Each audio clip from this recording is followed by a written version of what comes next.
Pozdrav svima, vlog jednog potkrovlja, tu već vidimo grešku, fuga na fugu, ali ušteda materijala, vamo tamo rezanje, neće to niko otkidat, ali ne, znači ne ići na taj način, ali išli smo opet na foru, gled, to će se povezati, ogletat će se, bit će to sasvim dobro.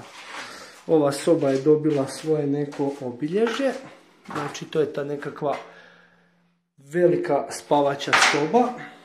Dimnjak će ići u ljepilo, ili će se, dosta je ravan i dosta je lijep, ili će on ići u, neko će ga fino žbukom proći, nije bitno.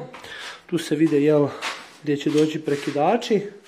Išli smo utičnice na 100, utičnice na 50 od poda, prekidači na 130 od poda, ovo je prekidač za vanjsko svjetlo. Izlazimo van, znači ovo će se lijepiti perfeksom. Izlazimo van, ovo će se isto privoditi lagano kraju. Ovo je sad kako hodnik, dobiva svoje nekakva obilježje, ovo je prva laga pa tu je išlo sad sve i svašta u tu prvu lagu. Tu se vidi da su dvije lage, prva i druga. Došla je struja, dolaze od dolje od poda. Ovo su sad svi osigurači, bit će 1, 2, 3, 4, 5 osigurača će biti.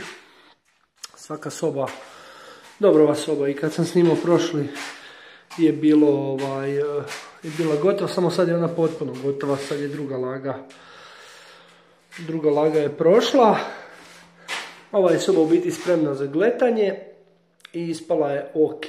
Tu smo imali nekakve popravke. Tu se vidi jer nisam ja montirao vrata. Pa majstor je malo i pokidao knauf pa smo ovako bacili, ja kažem, nagletat će se to kad se ogleta, neće to niko ni znat šta je iza. Nemam sad tu nešto pričat previše, radi se, završava se.